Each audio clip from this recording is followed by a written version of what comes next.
আসসালামু আলাইকুম বন্ধুরা, কেমন আছো তোমরা সবাই? আজ দেশের অবস্থা একটু ভালো হয়, আমি একটু ঘুরতে বের হয়েছিলাম। আসতে না আসতেই পাঁপড়ওয়ালার সাথে দেখা, একটা পাঁপড় কিনে নিলাম। পাঁপড়টা আমার খুবই প্রিয়।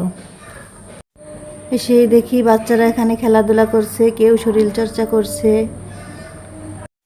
এটা হলো কাশিয়ানী রেল জংশন। আজকের আবহাওয়াটা ভালো ছিল, তাই বাসা থেকে বের হয়ে গেলাম একটু ঘোরার জন্য। এই যে বন্ধুরা, বাচ্চারা খেলাধুলা করতেছে, ব্যায়াম করতেছে। এই যে ওভারব্রিজটা, কাশিয়ানী রেলের উপর ওভারব্রিজ, এই যে কাশিয়ানী জংশন। আজকে আকাশটা খুবই ভালো ছিল, কোনো মেঘ ছিল না আকাশে।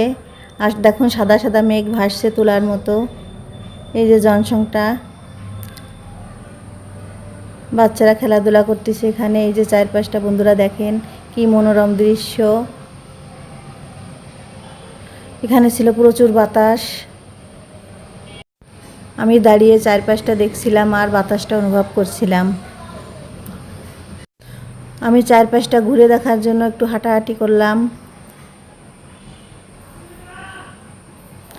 এই যে দেখুন বন্ধুরা, আকাশটা কি সুন্দর লাগছে, সন্ধ্যা নেমে আসছে। এই যে এখানে এখনো কাজ শেষ হয়নি, মিস্ত্রিরা কাজ করছে। বন্ধুরা, জনসনের পাশে একটি মাঠ ছিল, এখানে বাচ্চারা খেলাধুলা করছে। বন্ধুরা, এই জনসনের ভিতরেই আছে একটি আর্মি ক্যাম্প। এই যে ক্যাম্পটা বন্ধুরা, এটি হলো রেল স্টেশনের প্রধান গেট। দেখেন গেটটা, এই যে চারপাশটা। বন্ধুরা, সন্ধ্যার আগের আকাশটা দেখুন কত সুন্দর। এই যে আর্মি ক্যাম্পের ঘরগুলো দেখুন, লোকজন এখানে দেখুন হাঁটাহাঁটি করছে, আর্মিরাও খেলাধুলা করছে, লোকজন ঘোরাঘুরি করছে, হাঁটাহাঁটি করছে এখান দিয়ে। পুরা জনসংখ্যা আসবো, ট্রেন না দেখলে কি হয়?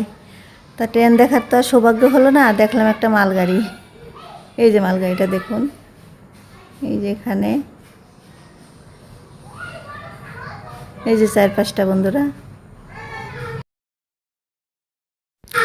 তা বন্ধুরা, এখন সন্ধ্যা নেমে আসছে, বাসায় যাওয়ার পালা। যদি আমার ভিডিওটি আপনাদের ভালো লাগে তাহলে লাইক, কমেন্ট, সাবস্ক্রাইব করে দিয়েন। ভিডিওটি দেখার জন্য ধন্যবাদ সবাইকে।